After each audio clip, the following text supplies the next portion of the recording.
Almost invisible. I could find the river shows at 6. It's my vanity project. Oh no.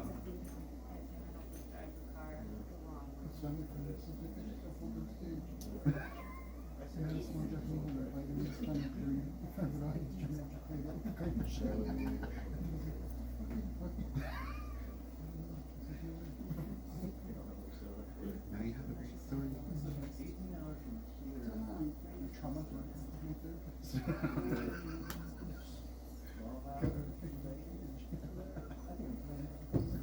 I think you should fly. Oh.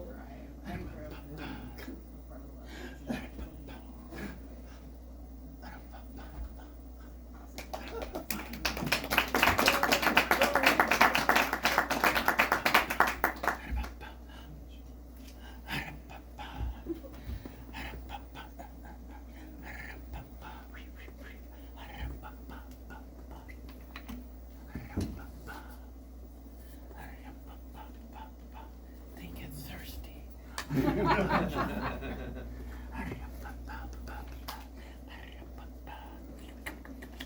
Oh, your little babies. They love their water hill. They like houseplants. They like to grow and grow. Who was that?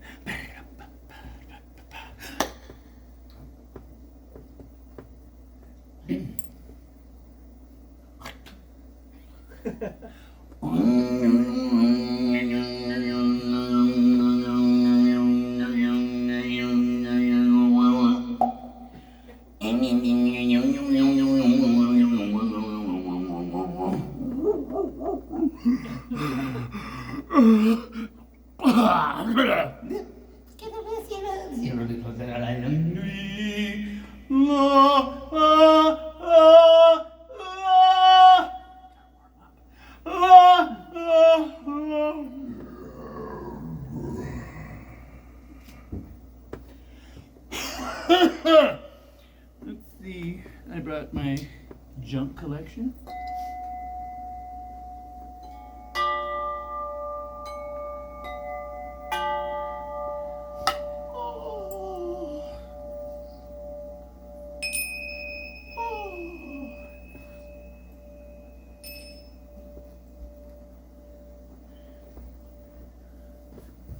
Welcome to There From Here, a meandering story about how I grew up being a strange little child who made too many noises,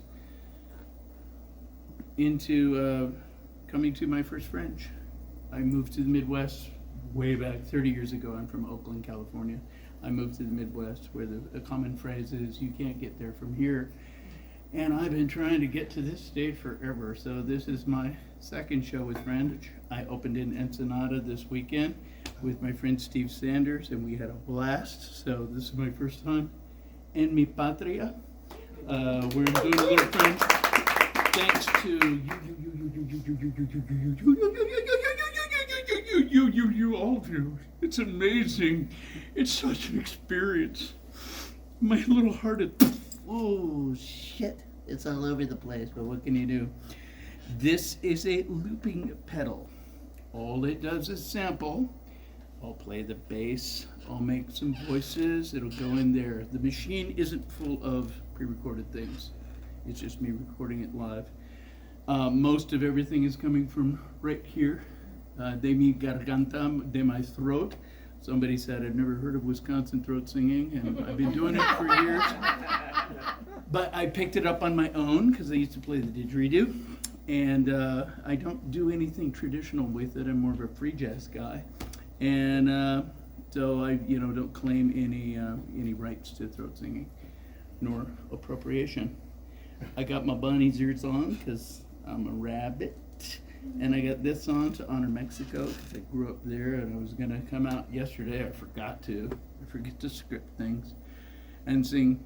Y al verme tan solo y triste, quisiera llorar, quisiera morir de sentimiento. Oh tierra del sol, suspiro por verme Ahora que lejos yo vivo sin luz, sin amor. 'Cause that's how I hear it in my head. I had a script. I left it somewhere. I don't need it. I'm just gonna get through this. My director came down from Hollywood and he said, "Here's what you gotta do. Cut out 90% of what your mouth keeps saying. Grab their attention, sing, tell some stories, and get on with it." So for the next 45, 50 minutes, I'll regale you with what this thing does and why. DB is a stage name. My name is David Brian Pedersen. I grew up in Vallejo, California. And I was an odd little boy. So we're in the land of, he's from Connecticut, right? Dr. Seuss, Theodore Geisel Seuss. Yep. But he settled here and did an amazing amount of his work here. But he had an early script called Gerald McBoing. Familiar to anyone? Gerald McBoing was the son of the, not McBoings, but the McSweeneys, let's say. And he was a strange little boy who, before he was verbal, would just go, honk! And meh! And whenever he opened his mouth. And the McBoings are like, maybe we should take him to a therapist or a doctor, just some sort of psychologist who was like, what's wrong with our boy? Well, he seems very strange indeed.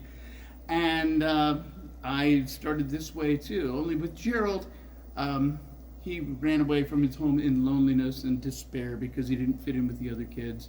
And one day a train was coming and the signal wasn't working on the tracks and a car was full, family was coming, and Gerald just hollered, "Gling, gling, gling, gling, gling, gling, gling, gling, gling, gling, gling, gling, gling." And the car stopped and the train passed and he'd saved the family. I know, right? What a good kid. And somebody came along, a big guy with a fedora and a cigar, and he came along and he said, "Son, I know what we can do with you." And the man owned a radio station, and he took little McBoing under his arms and made him the Foley artist at, 4.5. I mean, that's good living, that's good career skills or whatever. I don't know if he completed high school or not. I would have taken a deferment. Anywho, when the parents were just evenly in their cups, let's say, I was Gerald McBoing. Otherwise, I was a pretty obnoxious little kid, but it kept me out of trouble, thank you, because they couldn't judge my language. They couldn't judge my intention. They couldn't, they'd just try and nail it down and like, they're like, okay, keep watching the cartoons, kid. That's enough for us. Let's see, I said this one yesterday and got a giggle. My mother was surrounded by dick in my childhood, not in a sleazy way at all, but her boss at the Vallejo Times-Herald, on the up and up, in kind of a Mad Men scenario, so you can get a picture. Her boss was Dick Payne.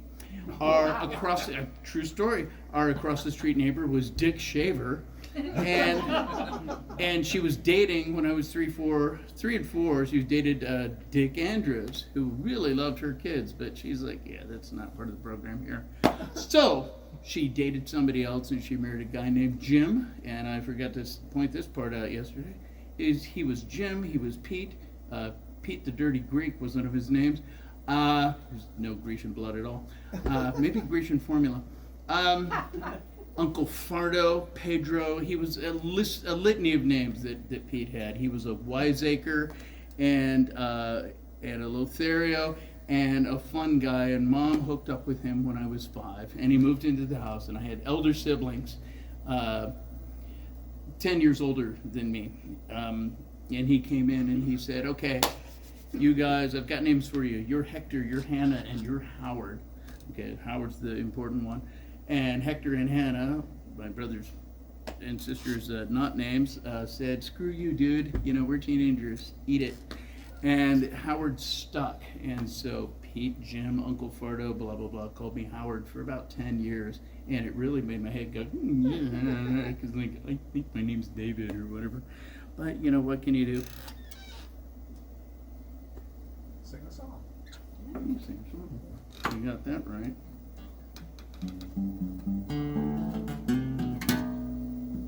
Is that coming through? No.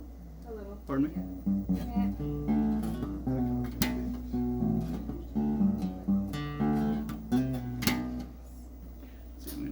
just a little bit.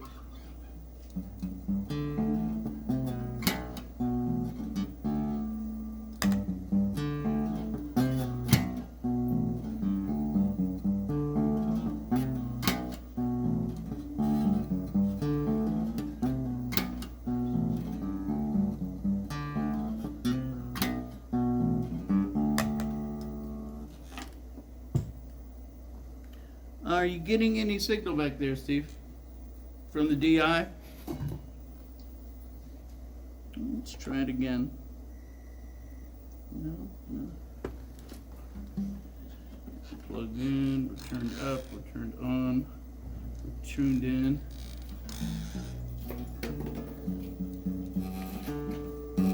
I'm not hearing it coming through. Yeah. Steve? You plugged in? Yep. We had it earlier, folks. Yeah. It'll be all right. Hang on. Ah, shoot.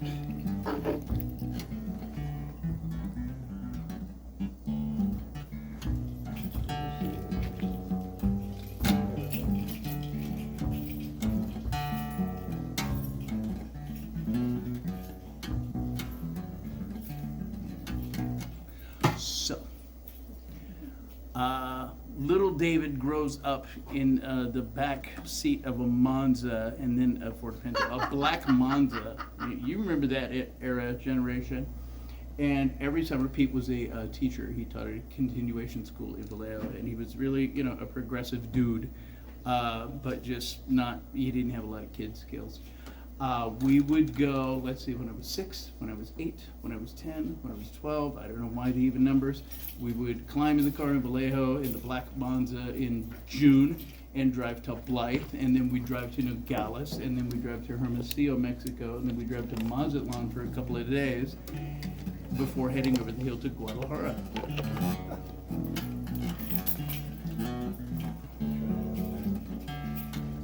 Where we would go to the Motel del Bosque on Avenida, what was it, Vallarta. He's gonna figure it out. He's the best. The sound is great here. Well, this isn't working. Hang on. Magic works.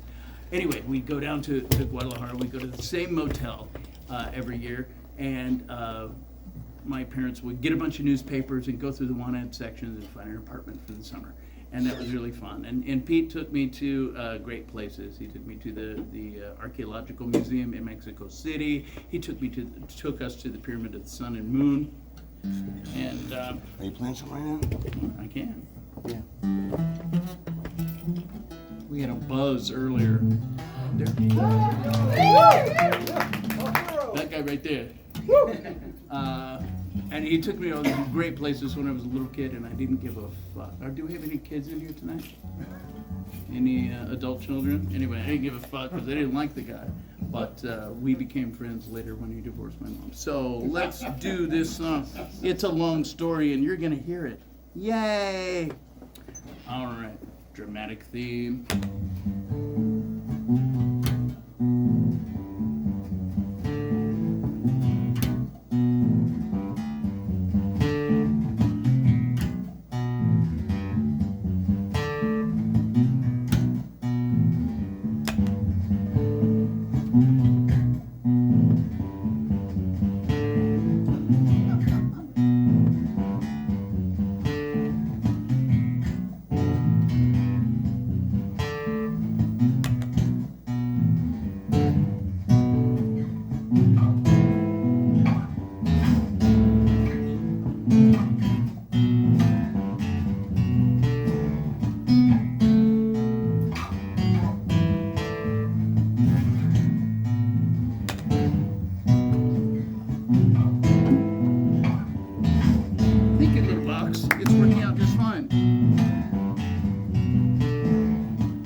So summers in Mexico were spent, just hanging out, watching the parents play bridge, going to their expat community friends and blah blah blah, and tasting all sorts of things a little boy didn't want in his mouth, like sweet tamales, yada yada, and eating too hot food because that's what they can handle.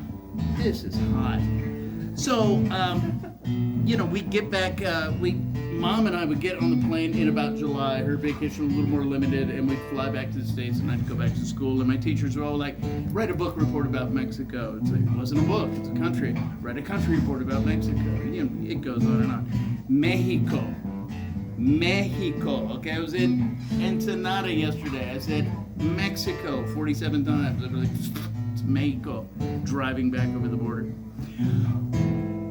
When I was 12, so yada yada, I was a gifted child, which meant most of us were just wailing away on the pot. And what can you do? At 12 years old, Jim, Pete, Uncle Fardo, got a sabbatical, and he was going to stay in Guadalajara for a year.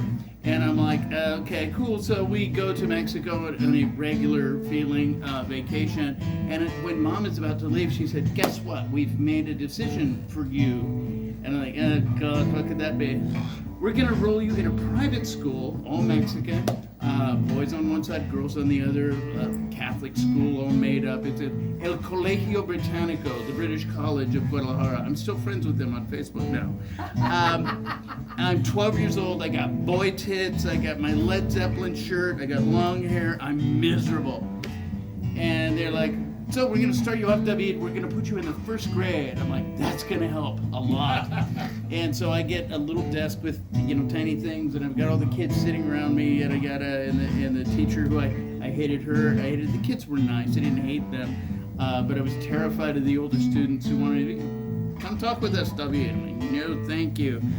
And I had to go to school for 6 months, and they're like, you can subir, you can learn and complete the grades up to where with parity of your own, whatever these meant. They were all Spanish, I didn't know. And I just stayed in the first grade for the whole semester. I took a test at the end, and I passed with flying colors, and they let me go home. I go home to Vallejo, California, find all my stoner friends who just started junior high school, and they're like, here's your weed, let's go, blah, blah, blah. I was like, I'm gonna need something stronger than this. And this is at 13 when I started to glug, glug, glug, as they say. And that affected my grades, how the story goes if you have any affected family members. And I just sort of tumbled and tumbled. At 14, one of my best friends, he'd come in every Monday from his weekend of working for Juanita Musson. Juanita was this very large lady from Sonoma County who had a series of restaurants that she burned down to collect insurance and buy the next restaurant. She had goats. Reputedly, she had goats and roosters running around a restaurant, and when she brought them to my hometown, the health department said nay on that. She had 3 kinds of employees: trustees from Napa State Hospital, confirmed junkies, and teenage children, such as myself. On my first day, I fucked up right at the end of the day, and she screamed like, thunder from the mountains, and she fired me. And I was like, okay, well, first day of work, that didn't go very well. And then the next morning she called up, she's like, these dishes aren't gonna wash their fucking selves. Get in here. And Mom drove me there, and she said, you can work for this lady, you can work with anybody. These are important little parts of the story that I hope I get to. And I worked for her for a couple of years, and my friends and I figured out that if you got Juanita when she was sleeping off a hangover, you could run behind the bar and tipple all the well liquor. So that was job number 1. I got into, I was on the swim team, my bulking frame, swimming back and forth for several years, never lost the childhood weight. And I started hanging out with all the theater kids in school and joining choirs and things like that. I never bothered to read music. I could just imitate. That's what I do. I'm a mimic. I could imitate the other kids and then reproduce their singing. I'll do a little vocal thing here for you. That song has no name. None of them do. Check 1, check 2, check 1, check 2, check 1. There it is. So, The setting is a Wisconsin farm, which we'll get to later, I swear to God. Maybe early evening, moon coming up. Oops, not you. Thank you, you're so patient with me.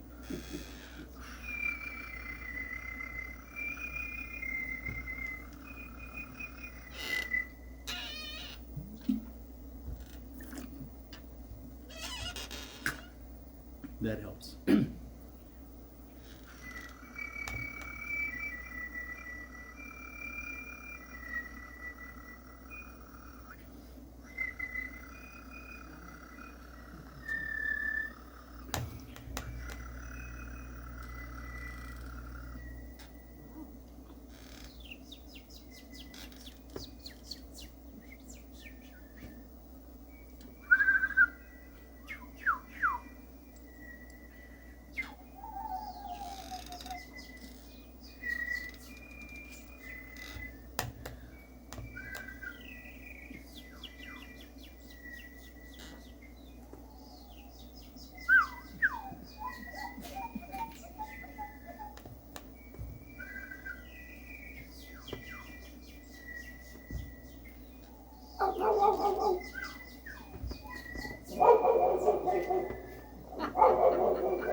They're off in the next gully. Some cows up. Moo. Moo. Moo. That one's calving.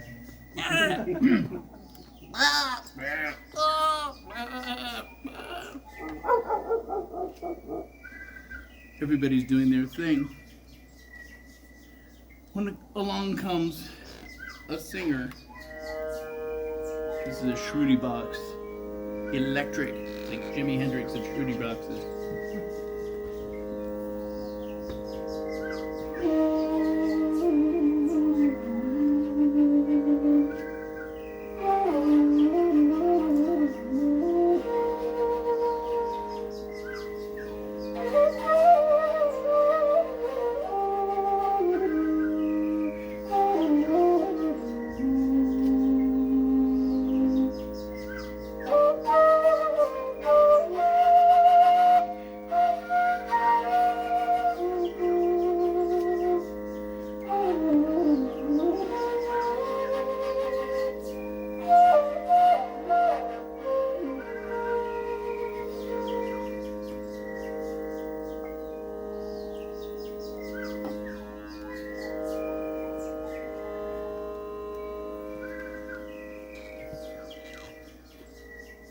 That keeps me serene.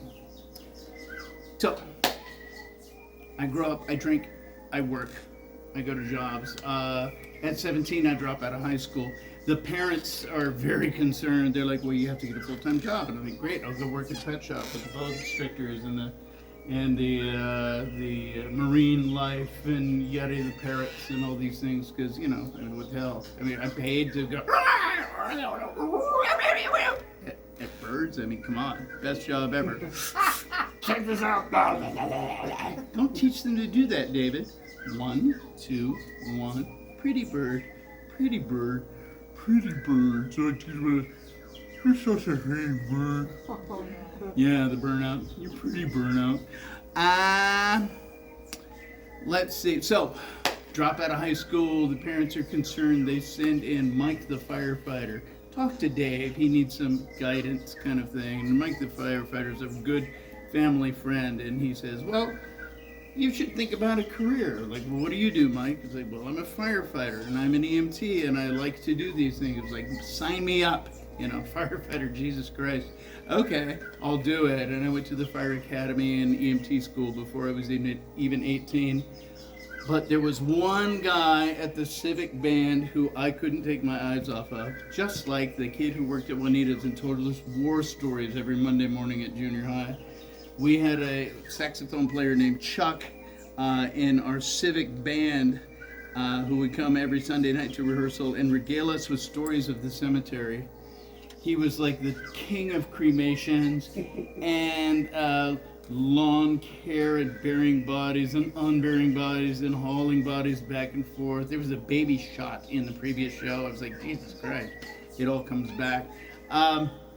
And the blessed part of it was a block from Mom's house, so I knew the cemetery very well. And Mom took me to see Harold and Maude in 1971. I mean, I was just like, I'm gonna get you a lady.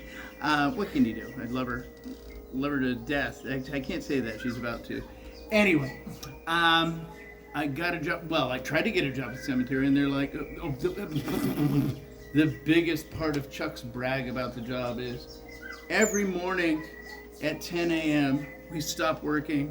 We get some bodies, we get the ovens warmed up, and we throw some people in. We get our burials for the day and what we're going to do, where we're going to dig, and the roses we're going to cut and do all that stuff. But every morning at 10 a.m., the supervisor buys a bottle of 100 proof vodka. And then we drink that at 10 in the morning. That's our 10 o'clock break. And then we go work for a while with heavy industrial equipment and then kind of fuck off all day. And I was like, I want to work there. And I kept applying. Well, you have to be 18. So I'd apply again. Well, you have to be 18. I was 18 and a half and I applied again and they hired me. Oh my God, I was in alcoholic heaven. Underage, on the clock, and per the supervisor, it's like, drink up, pouring the strong ones. So I couldn't have been happier. That lasted 9 months, the period of one gestation. Thank you. And I got fired on Memorial Day of 2000. No, 2000. I'm an old man, Jesus Christ. 1982.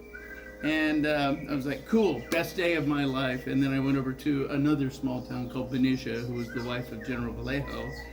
Benicia is the first state capital of California. I saw a sign today. San Diego was like one of the first places established, presumably by the generals, as Northern California, or North California Norte. Anywho, I moved to Benicia to become a volunteer firefighter and use my skills and blah, blah, blah. Maybe one day hope to climb the ladder and be a fat fuck who carries and drags hoses around and becomes a dirty old man. I can't wait. I can't wait. I can't wait. Or can I? All of my friends worked at this groovy hotel down the street called the Union Hotel. It's where Jack London used to hang out when he would drink himself crazy and go jump in the bay and float down to Sausalito, because that's what you do when you're a writer. It was a historical hotel. It had been remade very fancy, and there were some. Marion Cunningham set it up and hired a hot shot from Berkeley named Judy Rogers. And so I'll drop a few names in my little scenario here. And I came and worked in this kitchen that I didn't know was chock full of celebrities. I'll make more music, I swear. One of the celebrities was a big guy, not as big as Juanita, but a big guy who's very well dressed, nice tie and everything, and they'd sit him down in the kitchen. It was a very small and busy kitchen, and this is 82, 83. And they'd give him a little stool, just like this one I'm sitting at now, and they'd give him a little table and put out a picnic cloth for him and feed him off the grill. And this guy, and his name was Jim, so obviously I resented him right away. Jim would, eat little things proffered to him from all over the kitchen, and he was just in my fucking way, only always. And but he only visited a couple times a year, and so at the end of the evening we get a little summary, like how was it for everybody tonight in this, intense, I think it was the precursor to farm to table. Everything was super organic and curated, and no repeats on the menu. Everything was perfect. And I'd be like, it was a great night. We had a lot of fun. Remember that one order and everything goes fucking sideways, blah, blah, blah. Except Big Fat Jim is in my way, only always. And Judy very politely would grab me by the ear and she's like, that's James Beard. Shut the fuck up. Maybe you'll learn something. And I was like, oh my God, blah, blah, blah. Now, 900 years later, all my friends are vying for the James Beard Award. I was like, that guy? What can you do? What I can do is play another song. That's my Big Fat Jim story. I won't go too deep into all the stories and all their scatological nuances. I do have Substack. I have several Facebook pages of writing and insanity. I have YouTube pages. I have all this stuff because I've been accumulating these things for years and just spitting them out. Some are horrifying. Some have pictures with them. Don't forget the don't forget the EMT firefighter part. Oh, where are we gonna go from here? Oh.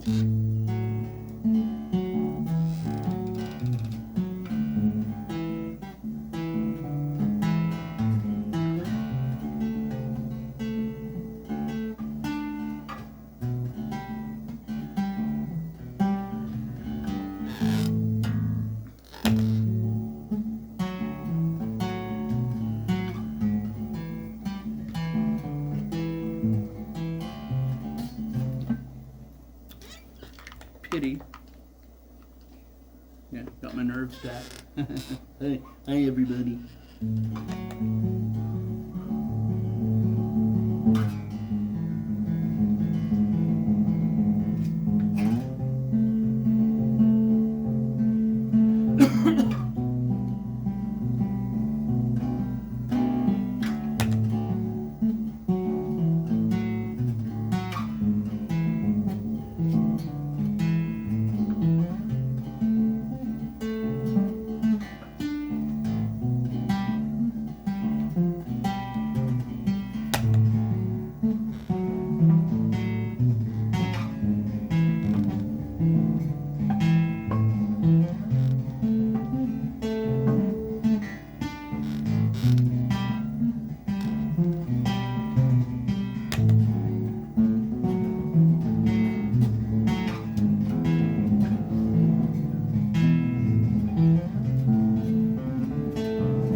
Singing break, because that's what brought you in here, right? Right.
Many things have come to lay your mind far away from organizing passion. Let him change. It's only just a child.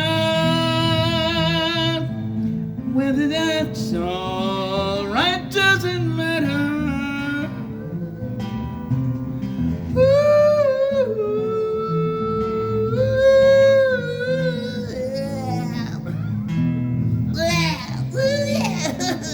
Yeah, no, some let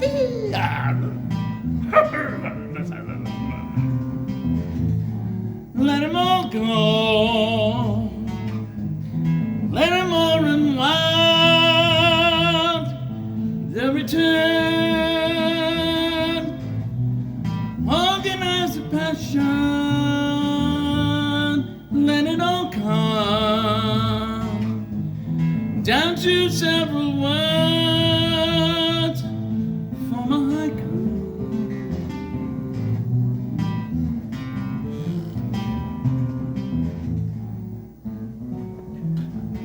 racing, cooking.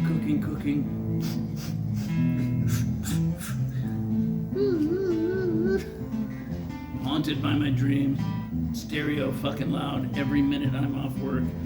Ecstasy, yes, the King Crimson, all the prog stuff, battling down. Ian and Sylvia actually are one of my favorite groups ever, just the harmonies and the deep baritone Saskatchewan sort of ride-a-morsey. Yeah, incredible stuff. Always music in my head from childhood. My brother gave me everything. He just said, here's my record collection, go for it. And so I was raised in music, imitating every note on every album. That's part of what was going on too. I moved up to Napa Valley. I cooked and I was an EMT, and I cooked and I was an EMT, and down into Solano County, and I cooked and I was an EMT, running back and forth to each job. And all the jobs I described to you are jobs where I am allowed to drinky crow, and that's a career path for lots of us. So I kept going with that. I went to paramedic school in 1989 at Stanford, and right in the middle of it, the earth shook in the Loma Prieta earthquake, and the freeway fell, and we were all down there in our ambulances and our smocks and just ready to go, thinking, there's 1,000 people in there. It's 5 p.m. on a weekday. Jesus Christ. We're going to be pulling bodies out for a month. And as the news trickled in, it was like, oh, everybody's at home watching the ball game. The Battle of the Bay, the Giants and the A's, blah, blah, blah. 42 people lost their lives in that crisis, but it was way less than we ever imagined.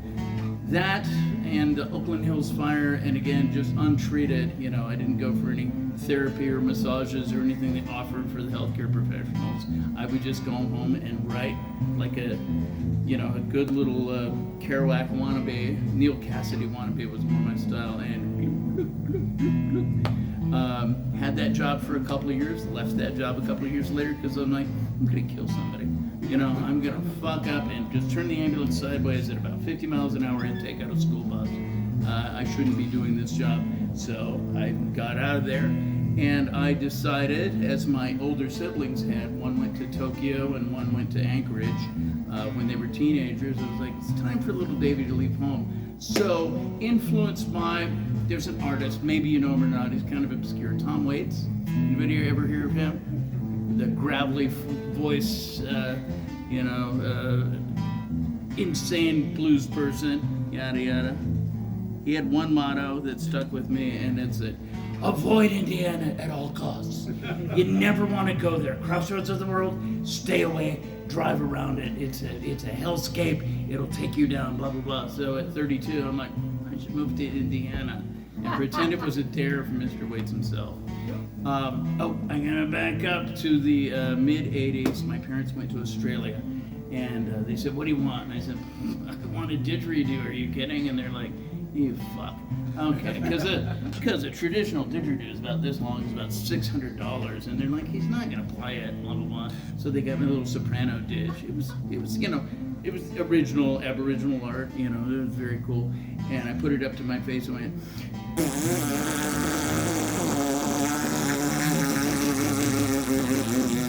First time, taught myself to circular breathe and do all this stuff. That's what it got into my head that there's something going on with this tonality and vibration. Also, I was an expert at throats because I had to intubate people as a paramedic. So when I started singing that way, when my voice broke, I knew where the breaks were happening. That's buzzing a little. Anywho, I moved to Indiana and up to Wisconsin the next year, and I work in cooking some more with great references from the Bay Area. It's like, oh, Dave Pedersen, he's still alive? Yeah, watch out for that guy. He's great. He's great. He'll run circles around your kitchen. He'll do great, and within a year he'll tell you where to stick it with anatomic precision. That you'll need therapy to get out of it. I was hired right away. Just a fresh arrival. And ended up working with my other friends. So Judy Rogers was my mentor in the Bay Area. Odessa Piper is my mentor in Wisconsin. But they had seasons there. Do y'all know what seasons are? Are you from there? Everybody I ever met from the Midwest is like, fuck that place. I grew up there. You never want to go. I'm like, sounds interesting. And seasons for me were, peanuts, right? Usually summer. Oh wait, no. Winter time is here. Lots of life and cheer. And it's it had the Vince Guaraldi playing along, the snow falling and everything. Autumn, things like that. California. You're from here, right? Green and brown. We got 2 seasons. I got to Wisconsin, and the seasons really affected me. So, I want to go over a list of things. First of all, I'm working in the restaurant. The chef gets rid of me before a year, before I tell her where to stick it. We're still good friends. And she gets me a job on a sheep farm in the middle of Wisconsin. So I have a little story about that. In New Glarus, Wisconsin. So I call my throat singing New Glarus throat singing. Let's see, I was trying to be sober for my first few years in Wisconsin. I joined I started doing art, I started singing, I joined a couple punk rock bands, and was just screaming my bloody head off, because after 30 years of holding it all in. And it was, pardon me, a joy. Let's get it out.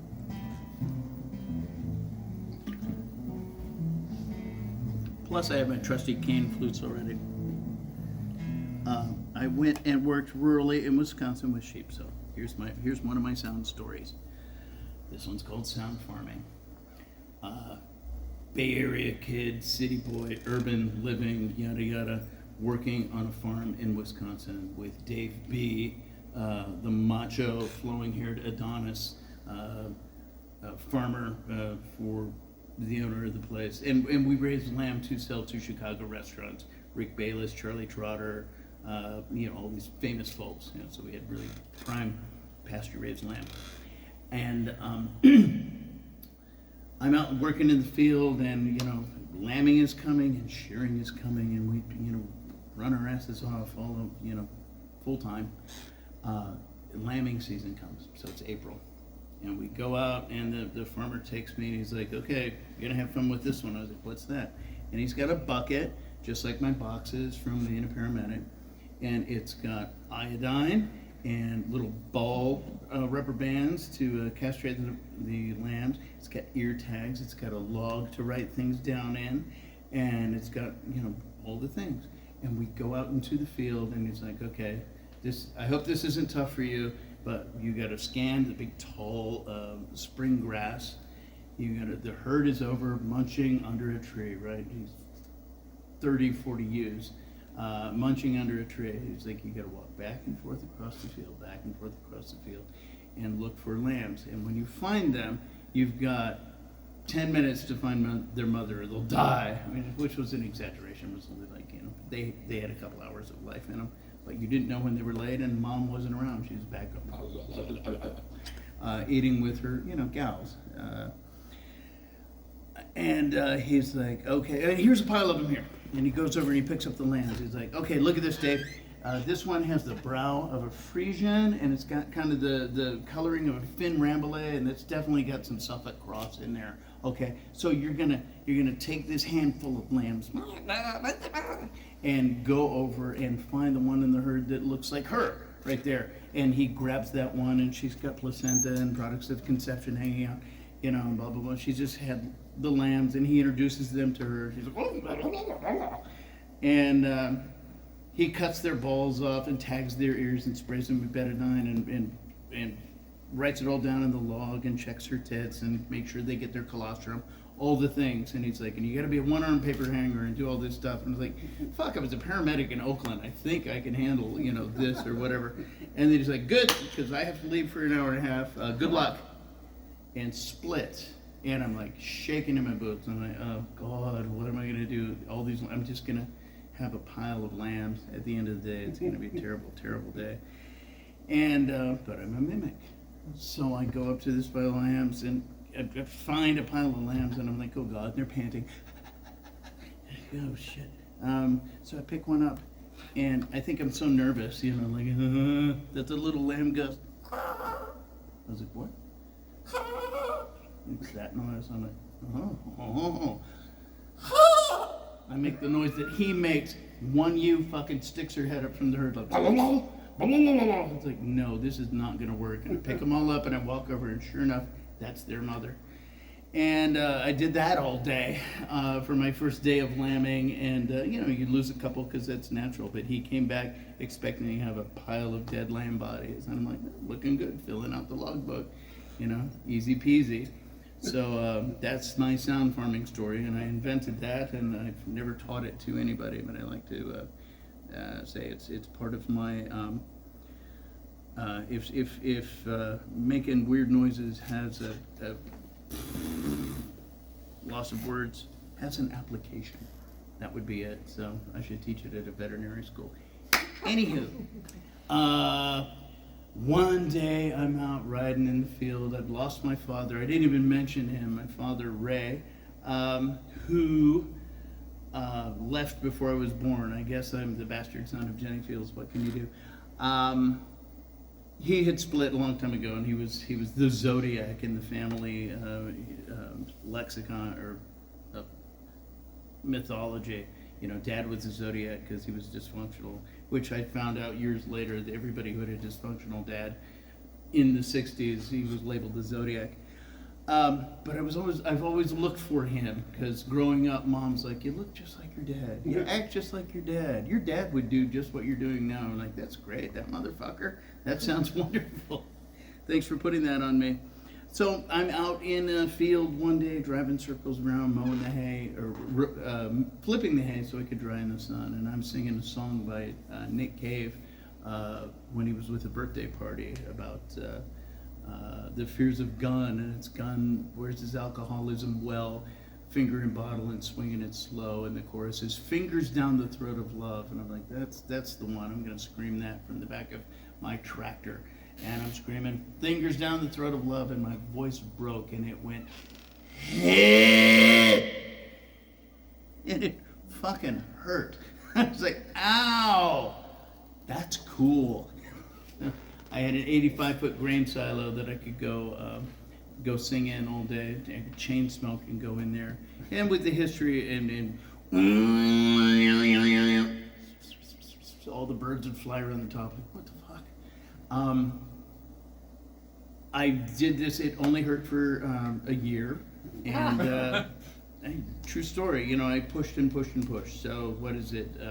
I used to breathe fire because I like Kiss when I was a little kid. So I gotta breathe fire, and I've done that wrong several times. So I've got scarring, burning,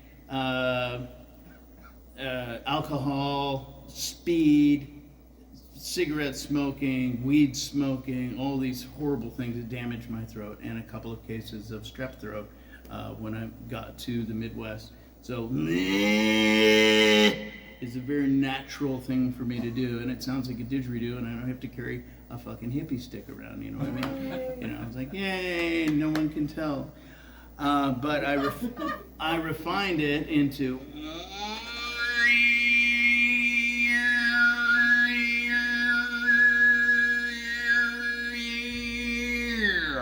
and I can just holler for days, and it's fun for me now. So those stories and this and that. I had to go to rehab at 40. That's in the Substack. Go for it. My old friend Odessa, who hired me in 1996, she said, I've got work for you out at Taliesin, which is Frank Lloyd Wright's place in Spring Green, and I've been working out there for about 8 years now. I was cook for the School of Architecture. They gave me the shepherd's cottage. I'm like, these things work out. I'm noticing my time here, so I need to kind of wrap it up and make a little more music. My stepfather, Jim Pete, the guy I hated and then liked after he divorced my mom. We became best friends.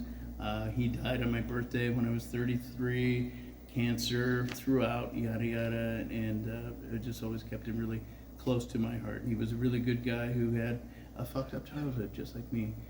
I didn't know that when I was a child. But I found out, I looked at the origin of the word Howard. Know what it is? Anybody know Old English name origin stuff? 23andMe. Howard is you heard, and I was like, you little trickster, you got me. And the other thing I'll sort of wrap up with is he's always with me. I'm between worlds a lot, but my 3 favorite shows growing up were Kung Fu, David Carradine, right? The priest walking around playing his cane flute. I didn't get into martial arts and shit like that, but I got into these early. You know, once you pick up, you can't stop. The Galloping Gourmet, which was a great show with Graham Kerr back in the youth before he was counting calories. He'd cook elaborate French meals on TV and get drunk while he was doing it and go invite, some hot women up from the audience to share beef bourguignon with him, not realizing the subtext was, oh, you can cook and drink. And the third one was Johnny and Roy and Jack Webb's production of Emergency, bless you. And I became all of my favorite TV shows, and I became all of my favorite cartoons, and I became all the things I wanted to. And I've been performing for about 20 years, doing radio and Foley and all sorts of things, and singing in gentler bands. And I sang with the UW Dance, University of Wisconsin-Madison Dance Department for several years, poking myself into avant-garde and jazz and kind of new wave. But I'm not, I don't sell myself as a meditation agent because there's too much going on. So, there from here is here. And as you heard it from me, this is a terrific accomplishment. I had it written into the story that I was going to regard the bass because usually my fingers don't work. For all these years, I go to the Anchorage Folk Festival a lot, and I take my sweetie with me, and she just sits there because I can't play, because my fingers are going, and the lamb's going, But once I decided to do this, it's like, all right, how do we script this? I thank my director, Ernest Kearney from Hollywood Fringe, for just sitting down with me for a few days and helping me march this thing out and pace it. I'm not following his pace at all because I'm gonna tell you everything. He's like, you don't tell them everything. Keep it interesting. This is from my junk pile. These are from my friend Tyler, who goes to Goodwill stores and goes to the pots and pans sections and pulls these out and finds tuned ones for me to play. He's a good kid. This is my array of things, my flute roll-up and my machine to make my flute loops. And I've had a terrific time here today. Thank you so much. I really enjoyed the act before. We all helped Daisy not die or die. Sometimes she just died. Someone shot her in the face. It was awesome. Drive by right from there in the front row. And Emily's coming up next to do her show, and I hope you stick around for that. I was just in Ensenada performing with the Candid Campfire gentleman, who is Steve Sanders. We had a wonderful time. We shared the stage for a little bit too. I'm here for it. I'm here for Fringe. I'm here for you. I'm here for me. I can't thank you enough for showing up tonight and listening to my just precocious babble. Thank you.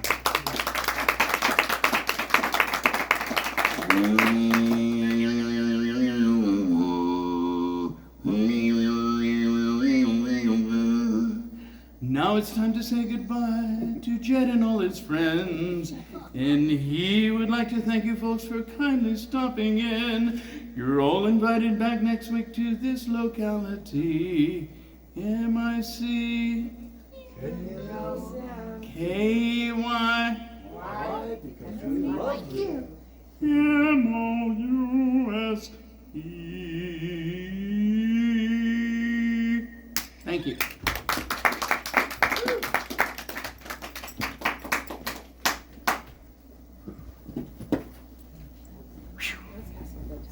Yeah. I'm still scared shitless. Just so you know. Just so you know. All the time. Yes.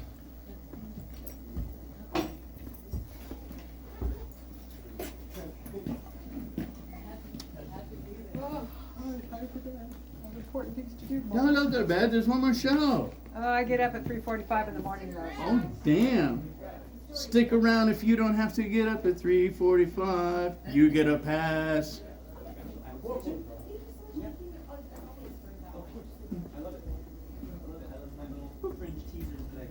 Fringe teasers. Fringe ticklers. Yeah, there it is. That's pretty good, actually.